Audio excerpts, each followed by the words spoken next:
Boom! So good evening, you legends. It is now 4 minutes past 9. We are live. It is Monday night, the 6th of June, 2022. It's a brand new week. We say it every single week. Anything could happen this week, in or out of your acting career. I want everybody to expect good things to happen.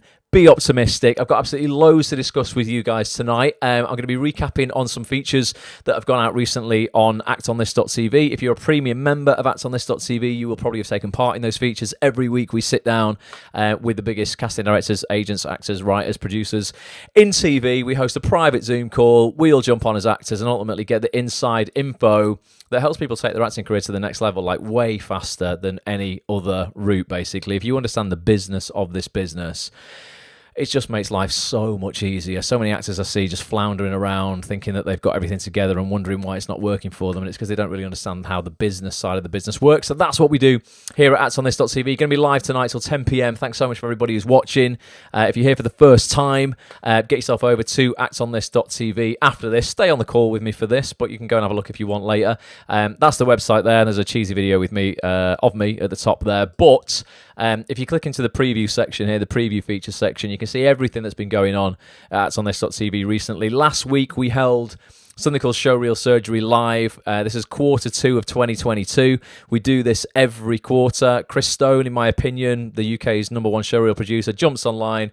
We watch 5 reels of members of actonthis.tv. We dissect them.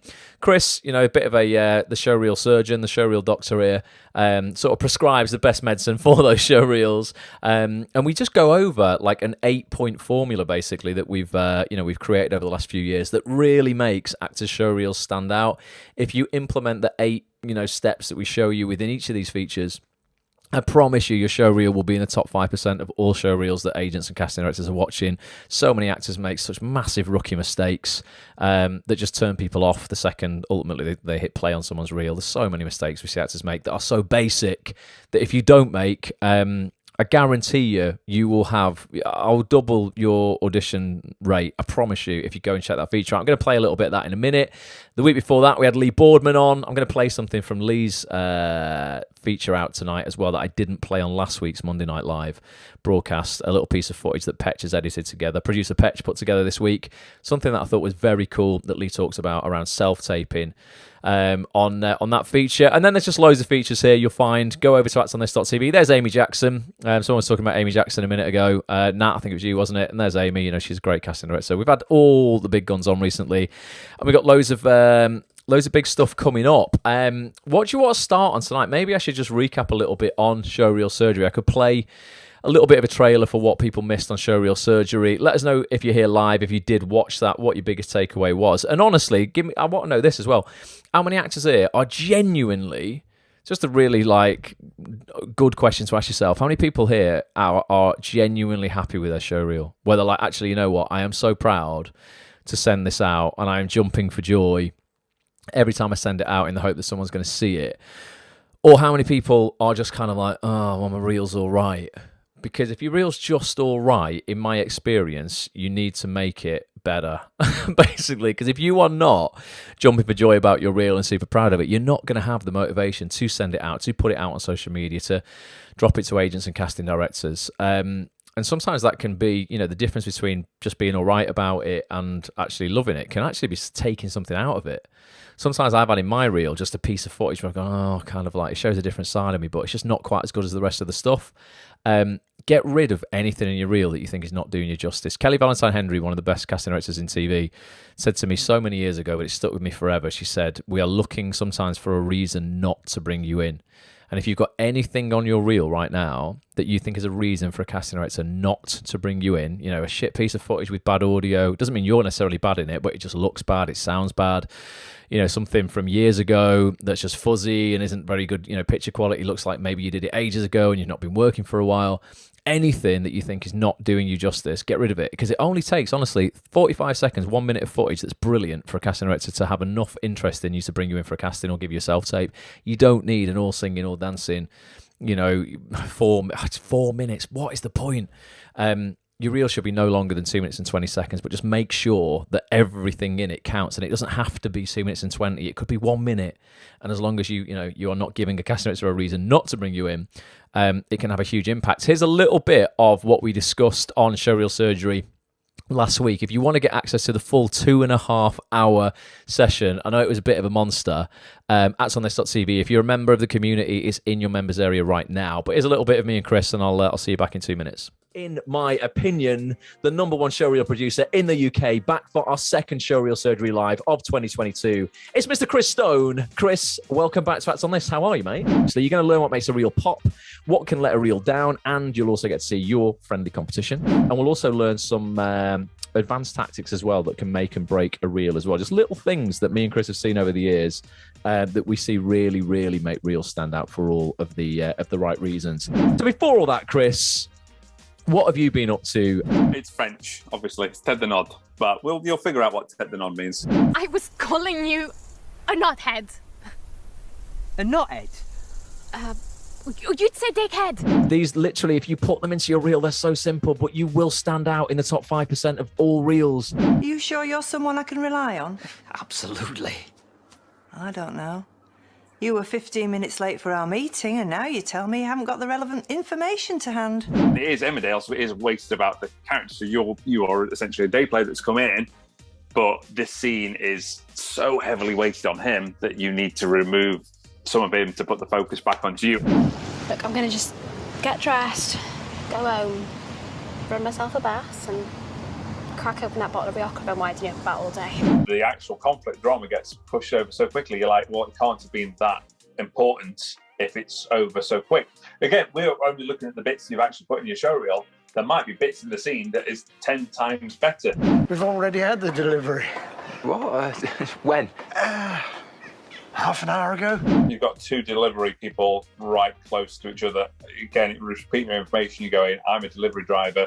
Twice it's unnecessary, so either split them up or lose one. What for you would be the top 3 things for people to look out for if they were going to, look for a showreel provider, Chris? Watch lots of the stuff. Go have a watch of tons of things. Go speak to other people that have had stuff done and ask, were you just left in front of the camera, by yourself, or were you actually directed?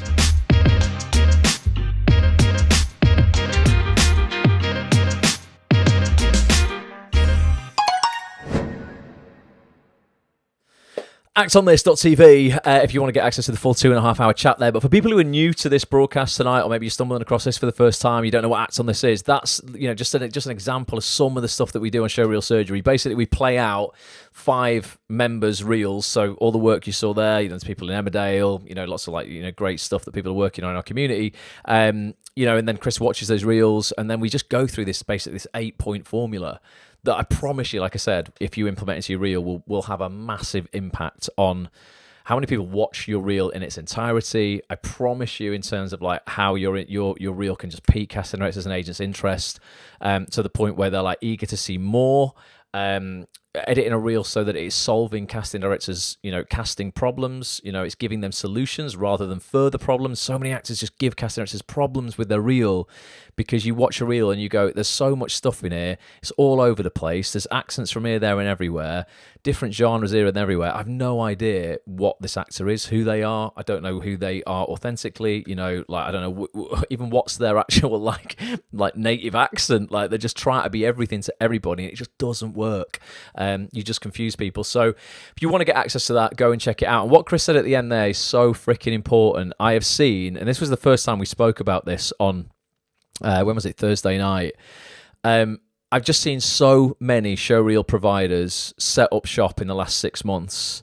And honestly, the quality is so bad for a lot of the providers that are out there. We do that session, and Chris, in my opinion, is the best, but we don't do that because it's just go. And I'm not promoting Chris. Chris is just someone I've worked with over the last 10 years. I'm a huge believer in his work. I certainly don't get anything, any kickbacks for promoting him on Acts on This or anything like that. He's just very, very good, and I will never, ever promote anything that I don't use myself or people I haven't worked with, even though, people in the industry try and pay me every week to do that and send emails out for headshot photographers and all this bullshit. I will never sell you anything that I do not use myself.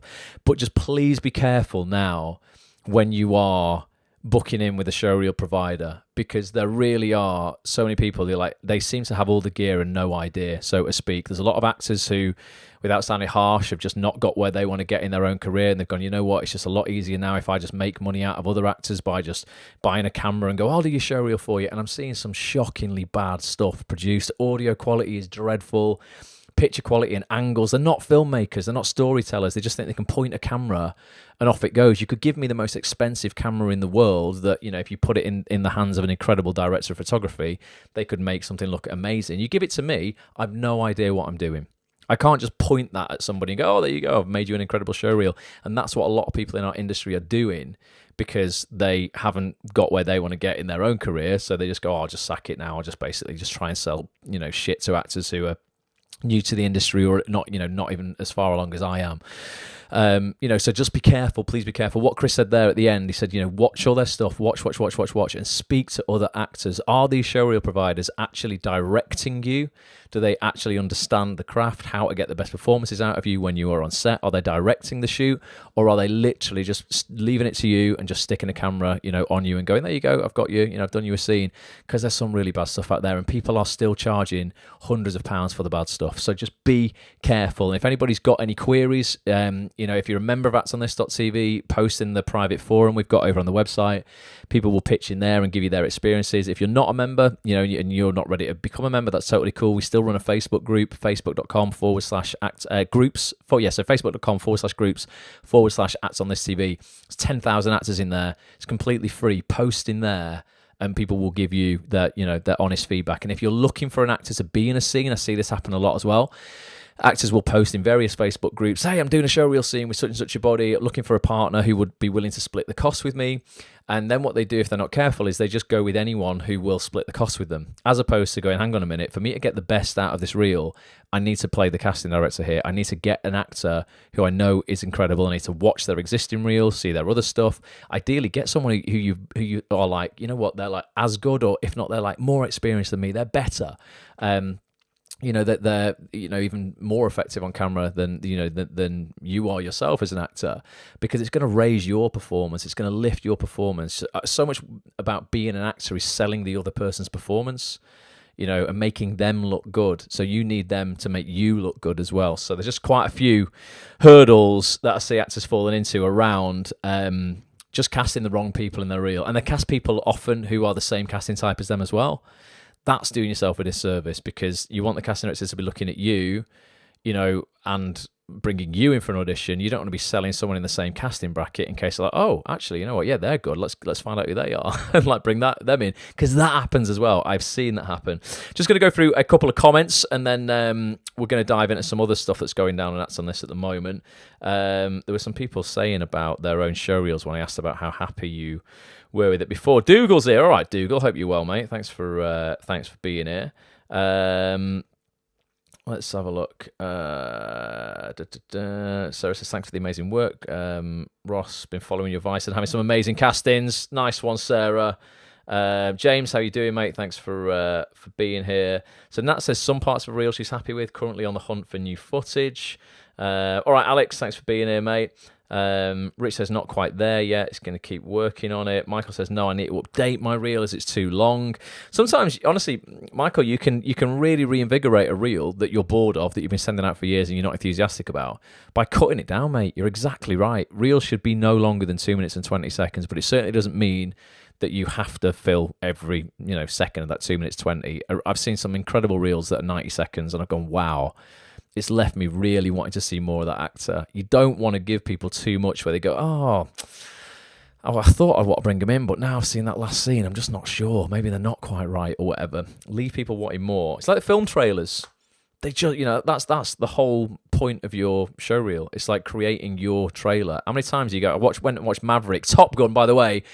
Go to the cinema, watch Maverick, watch Top Gun Maverick. It is freaking brilliant. You don't need to have seen the first Top Gun, if you don't want to watch that. I'm sure most people here have seen it. I think I saw it when I was about 5.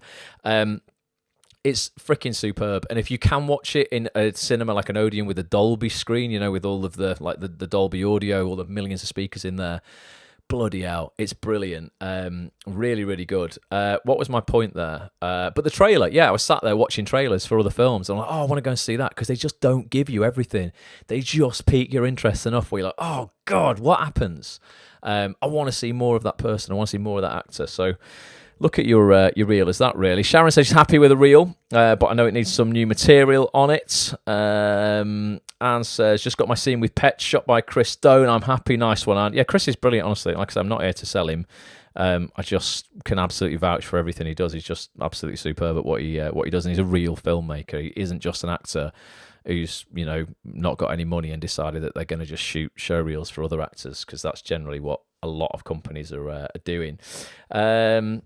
Zoe says, I've also found doing a scene really close to you and means something to you will motivate you to get these scenes filmed and edited. Yeah, because Zoe, you know, I know you shot a showreel scene very recently. It's very personal to you, you know, the story around it. And I think, you know, when you're first creating scenes and stuff, that's just the best way to get an emotional connection out of you. You know, Chris, when he actually shoots showreels for people, you know, scenes, and he's writing the scenes for people, it's all bespoke. He'll have like an hour conversation with you on the phone, and really, it's almost like a counselling session, like get really deep on what's gone on in your life, what breakups you've had, all of the things that have gone on, the good, the bad, and the ugly.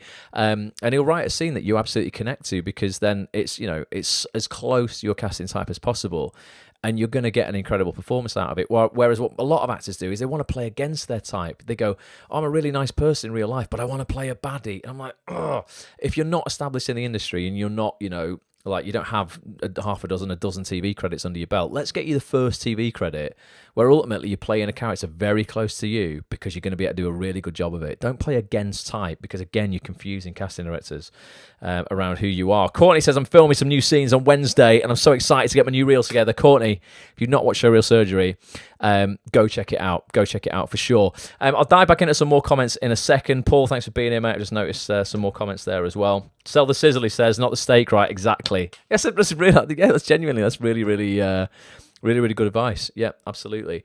I'm going to go into a feature now. I'm trying to think what I should play you guys next. You know what? Last week, as I say, Showreel Surgery was last week, but the week before, we had Lee Boardman on for an Acts on This member-only Zoom session, and he's incredible. He's literally one of the best actors in terms of craft and ability and versatility as well that I've ever met in my life. The vast array of work this guy has done, working with the biggest people in the game. You know, he's starring opposite Liam Neeson in Memory right now, a brand new film. It's only out in the States, coming out here later this year. He's just amazing, though. He's absolutely amazing. And he talked us through one part of this session was all about self-taping. Lee's landed a lot of his work from self-tapes, and he went over an incredible self-tape method, basically, of how he can turn around self-tapes really quickly. You know, because he's working a lot, often he'll have to film them in hotel rooms and all this kind of stuff. He doesn't have a lot of time. He's a very busy actor and he gets quite a lot of tapes. And I wasn't going to ever play this out. This was just something I was just going to keep for members on actsonthis.tv. But I thought, you know what? It's too good not to share, really. And it'll just show you the kind of stuff that we talk about. For anyone who's not a member of this community, you need to become a member of Acts on This. It will literally just like change your life.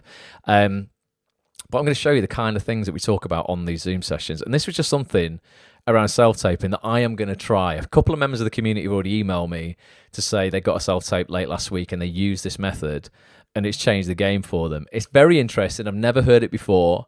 Have a watch and let me know in the comments what you think. Are you going to try this or not? I have my little tripod. I take my earphones, I take a little lamp that I've got.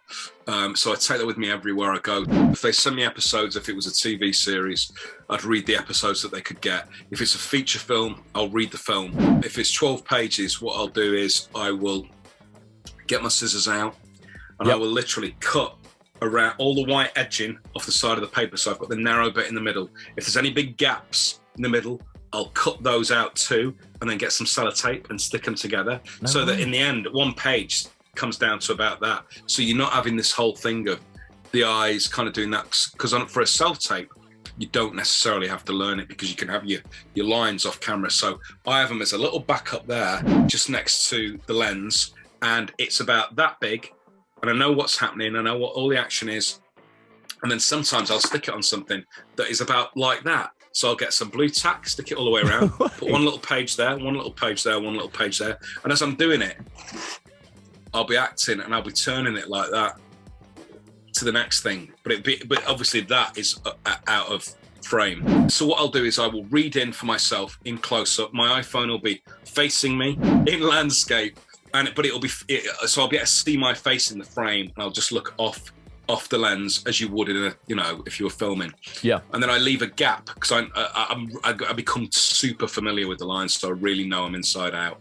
And then I'll say my first line, and then I'll kind of gauge how long it will take and react as if I'm reacting on camera to that other person. So the first take is me doing all of my lines with the relevant gaps. And then afterwards on the iPhone and iMovies, I'll just go on the voiceover mode, put my little earpiece in with a little wire to the bottom of my phone, and I'll hold it a little bit away, the microphone, from my mouth, and do the voiceover, because if your mouth is too close to the mic, it obviously booms out and it's the dominant voice. So you want it to be further away.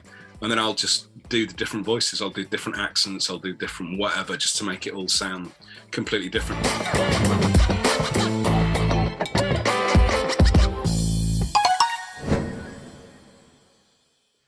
actsonthis.tv if you want to get access to the full session with Lee. It was about a 2-hour chat we had with him, literally on, you know, how he's built an incredible career. Who's going to give it a try? It's fascinating, isn't it? It's something I would never have thought of doing self-tape wise. There'll be a lot of people on both sides of the fence that I'm guessing going, oh, well, maybe he's not learning the lines, he's not connecting with it. Look at his body of work. He clearly is incredible, you know, in terms of his ability. So he is connected with it. He said there he becomes super familiar with the lines as well. They're kind of there as a backup, so that he's really using them for the gaps of the other lines that are coming in. He likes to voice over the other lines, so he's acting against himself. Some people like that, some people don't like that. Some people always have to have a reader because, like, I'm a bit freer. I don't have to, you know, sort of like stick to any strict timings and stuff like that. I get that, but he's often in different time zones, in different hotels. He can't easily just ring a mate and go, hi, will you read in for me on Zoom? Because he might be in Europe or America or whatever, and, you know, the people that he would normally get to do that just wouldn't be available. So it's a fascinating little method there that I thought I will cut together. We just decided we'd cut that piece together and we put it out publicly anyway. But there's so much stuff in that chat with Lee. Again, if you're not a member, go check it out. Honestly, it's really, really good stuff in there.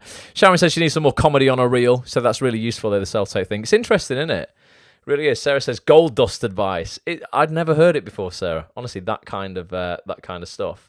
Yeah, it's just a way to, you know, do self-tapes completely self-sufficient without having to rely on anybody. And there is that thing as well. I think sometimes, even when you know your reader really well, you know, you've got an actor who's reading in for you, like Petrie's in for me all the time. We did a really big self-tape I had last week, actually, for Steven Spielberg's company, which was pretty good. I've not heard anything, bottom line. maybe, Amblin, do you want to give me a job? But even when you're with someone and you're reading, you know, they're reading for you all the time, it depends. If there's certain emotions within a scene that you're not used to showing, or there's a vulnerable side of you where you're like, oh God, I really need to be vulnerable in this scene. Even when you know people really well, sometimes I'm like, you know, when you could probably, I don't know, connect less self-consciously when you are on your own. I don't care what anybody says about, oh, I don't mind performing in front of anybody. There might be certain emotions that you're like, actually, you know what? If I could spend some time not feeling under pressure that I'm keeping this reader here for me, you know, if I was on my own, I could just take it at my own pace, then I could do a better job. And that method that Lee talks about there is something that would give you that time, ultimately. You know, where you're like, look, I don't have to rely on anybody else. You need to be a little bit tech savvy in terms of, you know, overlaying the other lines in iMovie, you know, reading in for yourself effectively. Lee's incredibly good with accents and stuff as well, though. So the characters that he's portraying reading in opposite, you know, he's reading in for himself. They won't sound like Lee reading in for Lee, if you know what I mean. But it's interesting. So go check it out if you want to find out more, basically. Evie, how you doing? Says, defo need more comedy on my reel. Evie, you're really funny. Why you haven't got comedy on your reel is beyond me then, because you're like, your thing is comedy. That's insane. Evie, that's ridiculous. You need comedy on your reel because everything you put out on Twitter is really funny. And you could walk into a comedy like tomorrow. Like, you definitely need comedy on your reel, 100%. Definitely. She says, lovely's self-taping advice. Going to attempt the bottle twist in my next tape. I'm going to give it a go, honestly. Just as an exercise, just see what the crack is. Right, there's quite a lot of premium members of Acts on this here on this call now. If you're listening to this on the replay as well, if you're listening before what date is it today? The 6th, so the 7th, 8th. If you're listening before the 9th of June, so this will go out tonight, like on iTunes and Apple Podcasts and Spotify and stuff. If you're listening now, please tweet me what you would want to do as well. Tweet at Act on This TV. This is the first time this has ever happened, guys, in all the time we've been doing live Zoom calls for Act on This. This week, this Thursday night, let me go over to the website. We were supposed to have senior BBC in-house casting director, Mr. Roland Beckley, on for our member-only mastermind session. He's casting Casualty right now. He was going to be talking all about casting Casualty. He's also cast Silent Witness and lots of other incredible stuff for the BBC. Unfortunately, this is the first time this happened, but he's not well. It's been touch and go whether he could make it or not, and we've kind of confirmed today that it's just not going to happen. I was holding out. I had an inkling last week it probably wasn't going to happen, but yeah, bless him. He's had to sort of like be checked out, and he's quite. I don't know exactly the condition, but he's like, look, I've been signed off work until like the end of July, so it just can't happen. We've got an incredible lineup of stuff still going on this month. Next week, I'm going to release a podcast for you with a very special guest that I'm not going to spoil the surprise. It's a pre-recorded week next week, so it's an in-depth podcast with someone who's literally, I mean, honestly, like. In terms of the industry, I don't know how to say it without spoiling it. Is ultimately royalty within our industry, and the thing is, ironically, you might not know this person's name, but they're responsible for literally almost all of the biggest dramas over the last sort of 4 or 5 years that you'll have seen on TV, winning every award under the sun. I'm going to record a podcast with this person next week, and that's going to drop late next week for you. The week after, we've got the incredible Annie Wallace. She plays Sally St. Clair in Hollyoaks, coming back on it. It's been 4 or 5 years since we've had Annie on. She was the first transgender actress to play a transgender character on a TV show ever. She made history in 2016 by getting a BAFTA nomination for her character in Hollyoaks. She didn't actually land that role till she was 50, I think. So she's got so many tales to tell about basically hanging in there, not giving up, waiting and like, not just waiting, but actually kind of like being patient, but hustling to carve your own path in the industry. There's a lot of people who go, you know what, maybe I fall into like a niche and like, I just can't get work. There's not roles for people like me, whether that's, just something that, you would think just makes you super specific, whether it's, your age, your gender, your ethnicity, a disability, anything at all, your background, anything that, actors are like, oh God, you know what, like, it's harder for me because I'm not, mainstream or whatever, you see yourself as. Annie had a really tough ride, but it's just a mother effing hustler. And she's got so many stories to tell. And just about working in serial drama now, working as a regular in the show. She works with brand new actors every day who are playing the day play roles in these shows. She's seeing them make mistakes. She's seeing them do great things. And we're just going to talk all about it. She'll do screen tests with people, auditions with actors coming into the show. She's been there 7 or 8 years now. It's just a wealth of information. That's happening on Thursday the 23rd. So you can get a podcast next week. You can get Annie's session on the 23rd. The week after that, we've got an incredible agent, a London agent, Bloomfields Welsh. We've got Barnaby Welsh from Bloomfields Welsh. This is actually Rashenda Sandal's agent. Remember we had Rashenda Sandal on recently? She incredible actress, absolutely brilliant actress. We've got her agent on, Barnaby. He's massive on discovering brand new talent and people who are like, just giving people a chance effectively. They Bloomfields Welsh rep some incredible actors working on some of the biggest stuff in our industry, but Barnaby's really keen on coming on and just sort of like, I don't know, just discovering people, basically. So that's happening on Tuesday, the 28th. But it means this week, we've got 2 options, really, or 3 options. One, I know I can open my phone book up and I can get somebody on for this week. I don't know who it's going to be. Let me know if you'd like a casting director or an agent or an actor or a writer or whatever. I know I could get somebody. I mean, it's going to be pretty random at this late notice because I'm going to be like, can you do it in 3 days' time? Alternatively, I could run a session myself on something that that I'm really knowledgeable on. I mean, that would probably be things that we don't normally cover, would be probably voiceover, home studio setups, working from home around voiceover. I was just doing some national TV adverts this morning for a supermarket without, it sounding crude, but earning significant money from my wardrobe. Like, I know there's a lot of actors here, who would be probably interested in doing that and knowing how you set up a home studio set up quite cheaply the right microphones to use, all that sort of stuff. I could go over something like that. Or alternatively, we could have a networking night where we just all jump on and we just break out into groups on Zoom, and people can just meet each other from the community who might not have met before, because we normally do the networking on a Saturday morning. So people will probably be able to join on a Thursday night who wouldn't normally be able to join. So we could do that. Or I could just host like a massive Q&A on anything, where just anything goes. And we all just jump on Zoom and just have a massive chat. What do you think would be like good, or maybe like a bit of it all, like just whatever whatever you guys want? It's going to be a little bit sort of duct taped together, I guess, because we don't have a huge amount of time to put something together. But I just want to know what would be most useful for you. I've been emailing. I probably emailed 15 different people in the industry today to go, any chance you could bail me out and come on Thursday? But maybe someone will come on, but if not, let me know what you think would be worth it for you. Alex says voiceover. Sharon says, what about a producer? Well, Sharon, that might be what's coming as a podcast next week. Probably one of the most decorated in terms of awards and BAFTAs and God knows what else. One of the most powerful producers in TV, full stop, ever. I mean it, like ever. I'm well excited about it. This person is absolutely incredible. But that's going to be happening next week, Sharon, so I won't bring a producer on this week. Joe says voiceover. Nat says, I wouldn't say no to a session on VO, getting into the basics of home studios. Got the equipment, but getting started. Alex says, bit of everything. We could do a bit of everything, Alex. I'm sure we could just throw it open there. Zoe's out on Thursday. So she's after, what you say, it would be recorded, Zoe. Whatever we did to be recorded, and you still get it in your members area. What about an accent coach, says David? That's something we've never had, isn't it? That's definitely something we've never had. I'm trying to think how we would do that, though, to make it interesting for you. Because it almost needs to be interactive, that, wouldn't it? In terms of...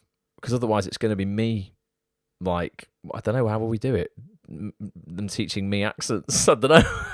I don't know how that worked, David, but that's something that's interesting we can think about, definitely. Let's have a look. Dale says, got the equipment, but getting started on voiceover is something I can't get to grips with. Doesn't help I don't like the sound of my own voice. Dale, that is definitely something you've got to get over. Without a doubt, definitely. It's just weird the first few times, it's like the first time you see yourself on camera. How many people here, give me like a couple of comments, if the first time you went to an acting class or you've put yourself on camera and you saw yourself from so many different angles, you went, holy shit, I didn't know I blinked as much as that. Do I look like that from the left or from the right? It blew my mind when I realised that throughout my entire life, obviously when you... this sounds so stupid, like I'm an idiot. But obviously when you're looking in the mirror, you're seeing a mirror image of yourself. You're seeing it in reverse. So I remember seeing my quiff on camera and going, shit, my quiff goes the opposite way in real life to how I've been looking at it. I thought it went this way, but it actually goes this way. It's just, I'm just stupid, aren't I? But the first time you see yourself or you hear yourself, it's going to be a little bit weird. But I promise you, if you stick with voiceover, you just get used to it. And you'll find as well that you develop like a voiceover voice. So, my voiceover is not really, it's not this voice that I'm using now. It's a kind of different version of it. And you will find where that sits, where it, around tone and pitch and, even the melody of your voice when you're doing reads is going to be different in commercial reads to corporate reads to narrative reads. You've got to think about the audience you're speaking to. So the pitch, the pace, there's an awful lot goes into voiceover. And good voiceover artists think of all of that when they're doing a read. Bad voiceover artists or artists who will not work very much think that they just turn up and read. And I think a lot of actors have a little kind of arrogance in a way where they're like, oh, but, I'm an actor. I can walk and talk and, I'm on TV. I've taken some really, really good TV actors into the voiceover booth and they've been so surprised at how bad they are at voiceover. And I mean household names and people who have earned a lot of money out of TV, because they didn't realize like how much breath is involved in voiceover in terms of you have to breathe in a super specific way so that you're not, that mic is not picking up any of your breaths and the breaths can easily be cut out. If you listen to any voiceover, it's almost like we're robots in the voiceover world. Listen to an advert, you don't hear the person breathing on the lines, you don't hear any of that. Obviously that's all cut out. Now, in order to cut that out, you can't be breathing in as you're saying any words or out as you're saying any words. Those breaths have to be between sentences like that. So you would breathe very audibly, hold it for a beat, then begin speaking, so that editor can see that breath on the timeline as a big boost in the visual, the visual audio wave, and he can cut that out. She can cut that out. They can cut that out, and then you're left with a really clean read. So there's so much goes into voiceover. But in terms of equipment, I mean, I could make that part of the session as well. There's loads. Carla, I have messaged David. I've emailed very recently. I'm hoping to get Carla on. He's one of the biggest Irish casting directors. Still cast people from all around the world, but yeah, David, I've been in touch, mate. So hopefully that'll happen. Fingers crossed.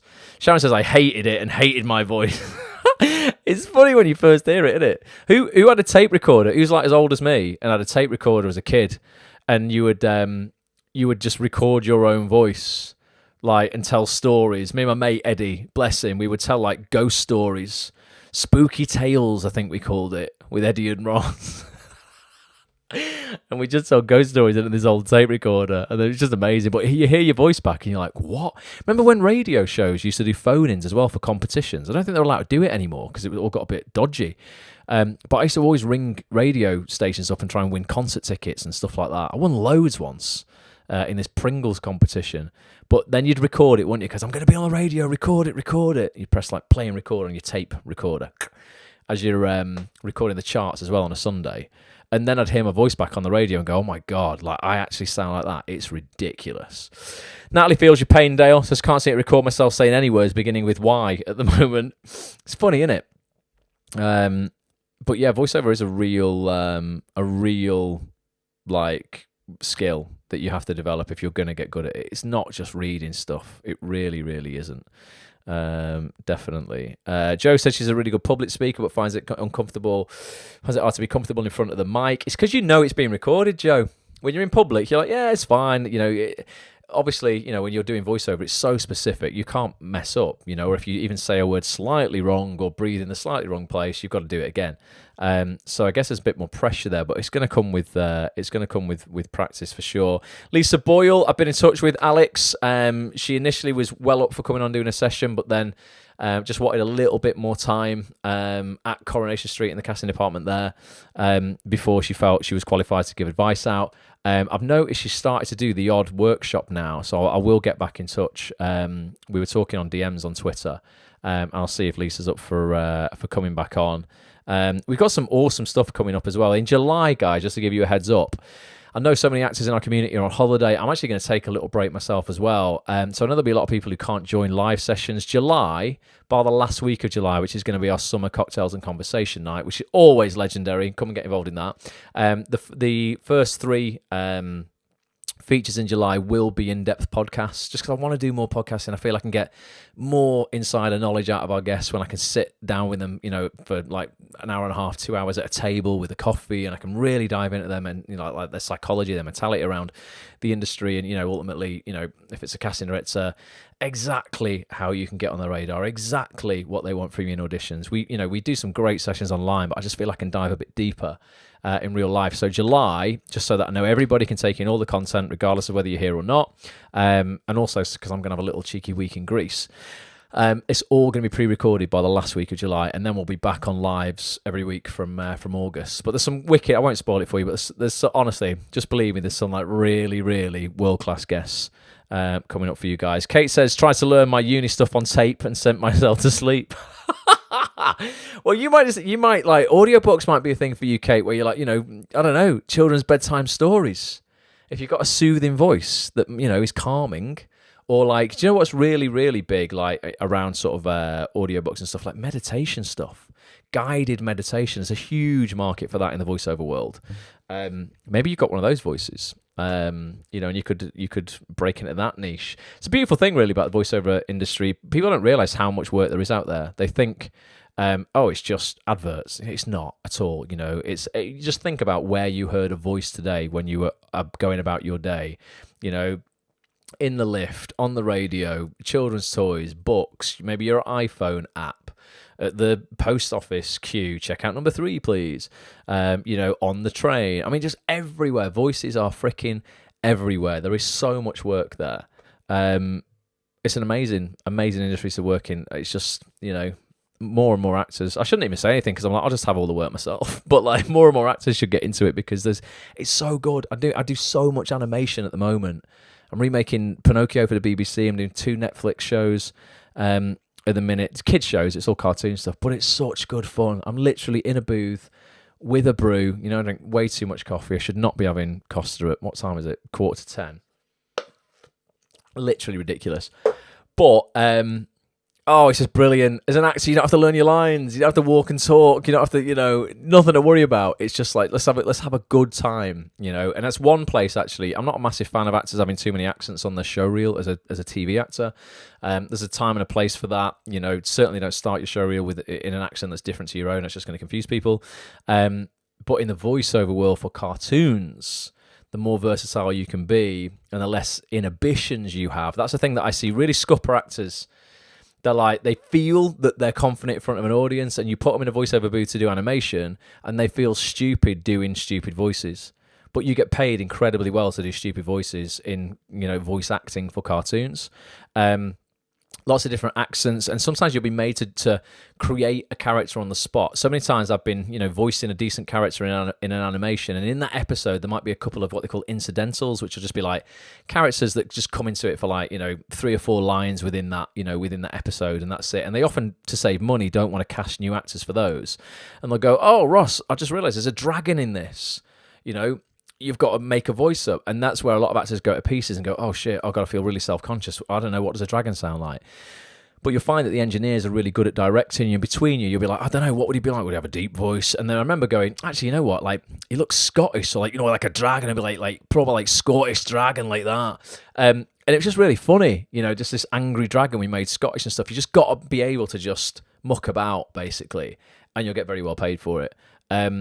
So we could do plenty of sessions on on voiceover. There's just so much work there. I could bring my voiceover agent on again.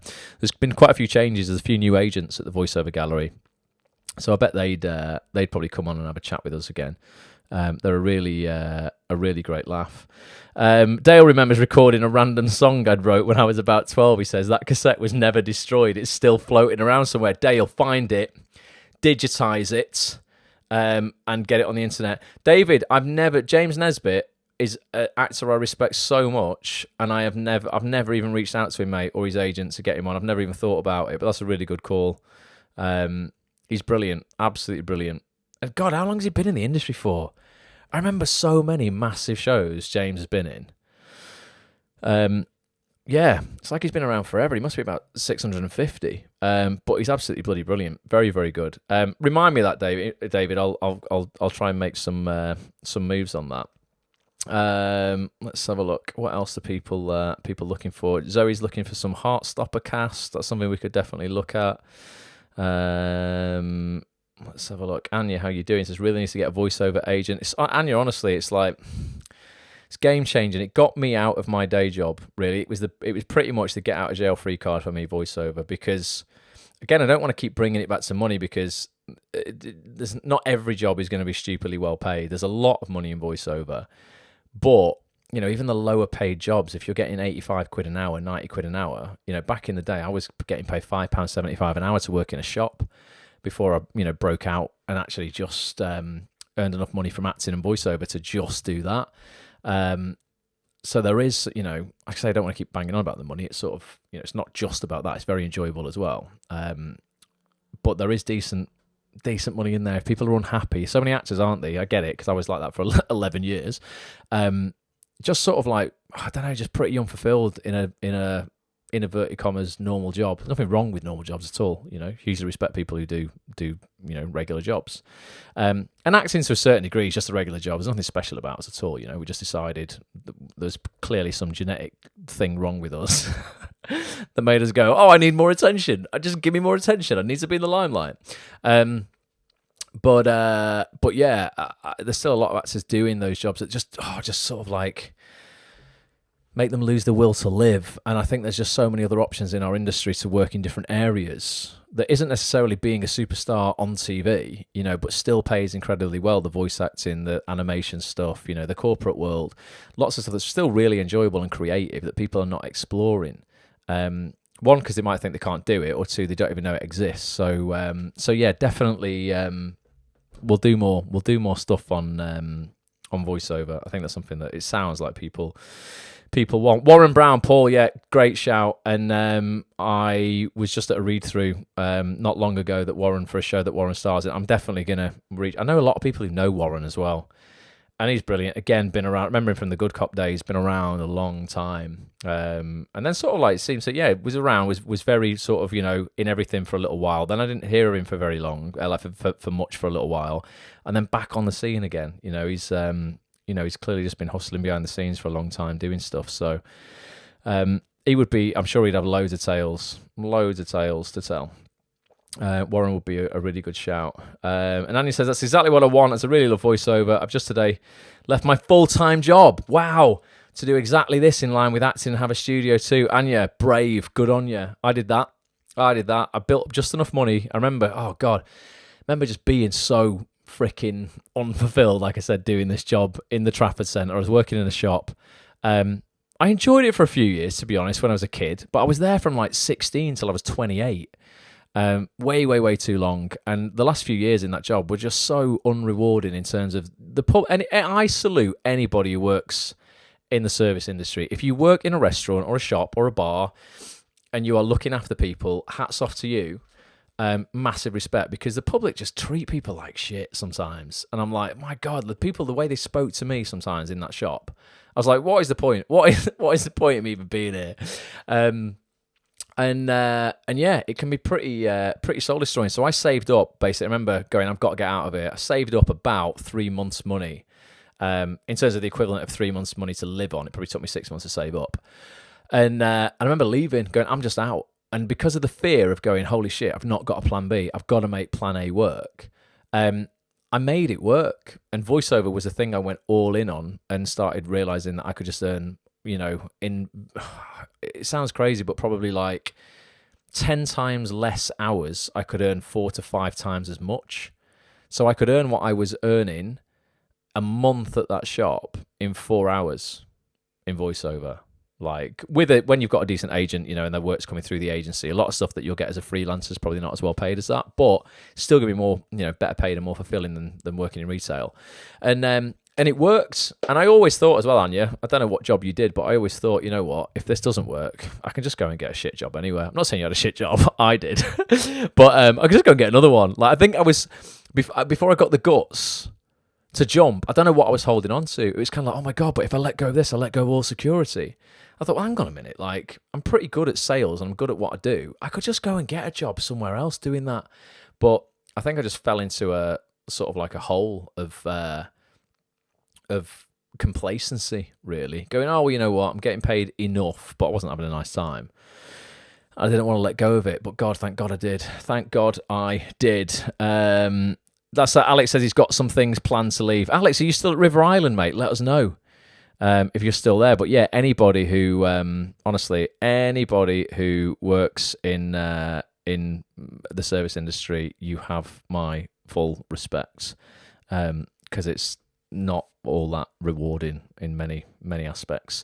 Both my jobs are customer service based, says Zoe. Zoe, we'll get you out of there. Let's get you on TV. And Alex still is at River Island. Well, Alex, the good news for the Acts on This community and everybody here tonight, Alex is going to get us discount on all of our clothes. If you like River Island, I've heard it's 50% off. Just tell them at the till, Alex Hewitt said it's fine. I'm joking. Please don't do that. I don't want to get in the sack. Definitely don't do that. Alex, maybe that'd be the best thing that ever happened to you, though. We could get you out of there. Definitely. Less than a year until I escape the classroom, says Nats. Oh, exciting times. Right, we've got 8 minutes left. So what's the consensus then for this week? Let me see if I can get a guest and pull a guest out that we've not had on before. But just to give people a heads up, like, hopefully you'll be okay and you'll just let me off this once if that doesn't happen. I'm going to try my best. I hate letting people down. But there's not a lot I can do. And poor Roland, bless him, doesn't sound well at all. And do you know what? He's so freaking nice. Roland Beckley at the BBC, casting director, absolute legend. Like, genuinely, just so freaking nice. In his email correspondence, like, it'll just be so nice. He'll ask you things. He was like, "Oh, when he said he was ill, he couldn't do this time. He's like, but I'll do July. I was like, oh, I said, Roland, like, I'll have to figure out a date because I'm away like first week of July. And then he'll email back and like, rather than it all just be about business, he's like, oh, where are you going? Don't make me too jealous. Like, and then we start talking about holidays and stuff. He's just so nice. Don't email him yet because he's ill. But when he's back in the game, if you're an actor and you've not introduced yourself to him, he seems like one of the most approachable casting directors in the industry, and he just champions new talent. That was going to be a huge part of what we spoke about on this broadcast. So he's definitely still going to do it, by the way. We just got to get him back to to full health. But just this Thursday, obviously that's not going to happen. But I will do my best to do something for you because I hate not, people are paying for the membership. I hate not providing value for that. But I do my best. Hopefully I over-deliver the other week, so you'll let me off this time. Dale says, I emailed Roland a few days ago, actually, before I knew he was ill. Shame he can't be on the podcast this week. He's definitely coming up, though, Dale. Don't worry, mate. We'll definitely get him back on. And Anya says, so inspiring, thank you.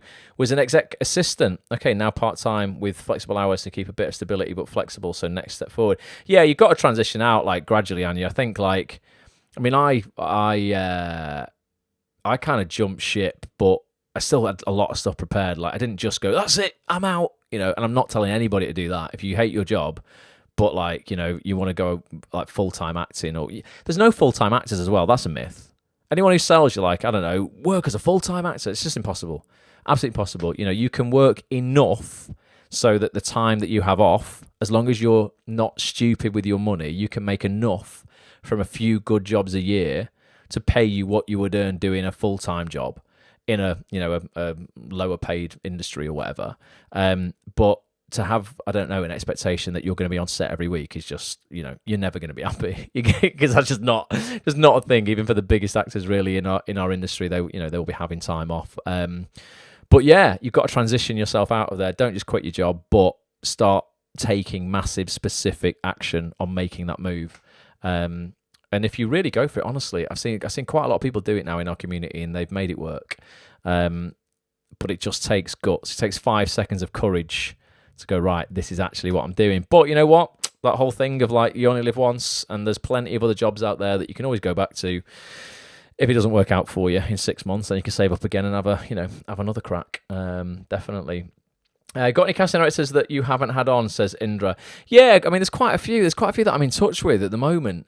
It's just scheduling for a lot of them. It's difficult. We've probably had over the last 2.5 years, 3 years, every major casting director, bar, at least from every office. I'm going to say the two biggest ones that I've probably not had on would be Robert Stern and Nina Gold. But we had Kate Bone on, who's the associate for Robert and Nina. So we still, learn all about how their office works and getting in front of them, and the casting The Crown and Game of Thrones and all the big shows that they do.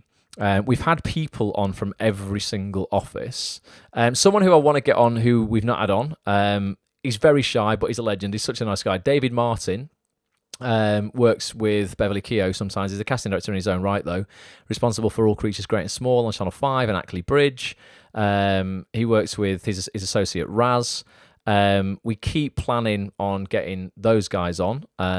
So that would be a really good one. They've never been on before.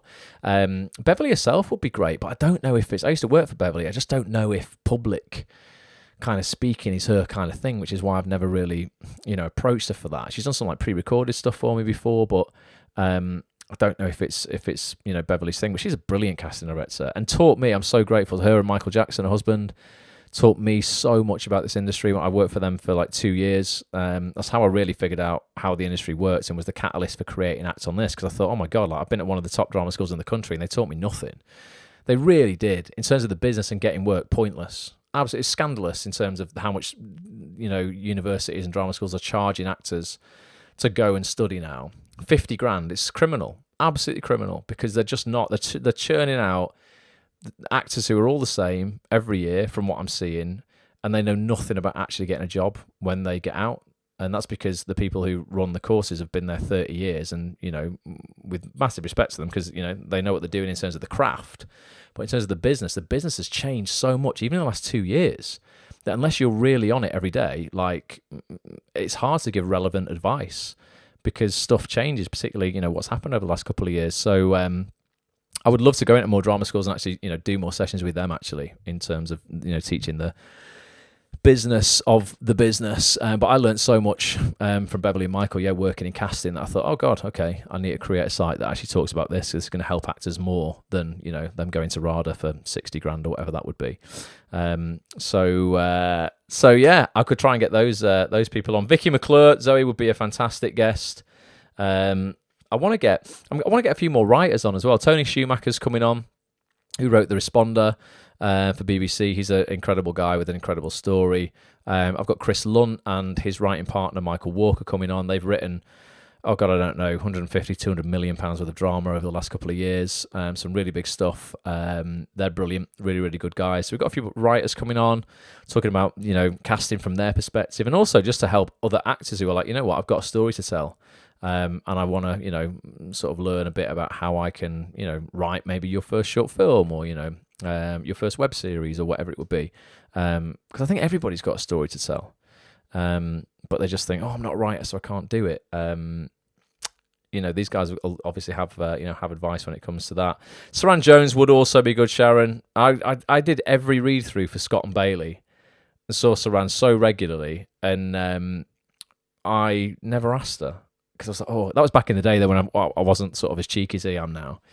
I was like, oh no, I can't possibly ask people, like, you know, just when I'm at a read through. Now when I go to a read through, I just ask everybody. It's where I get most of my guests, really. But yeah, that's definitely something I could look at as well. Do casting directors and directors watch your classes, says Sally Ann. What do you mean, Sal? You mean my stuff on Acts on This? They're part of it. Or you're talking about someone else's acting classes?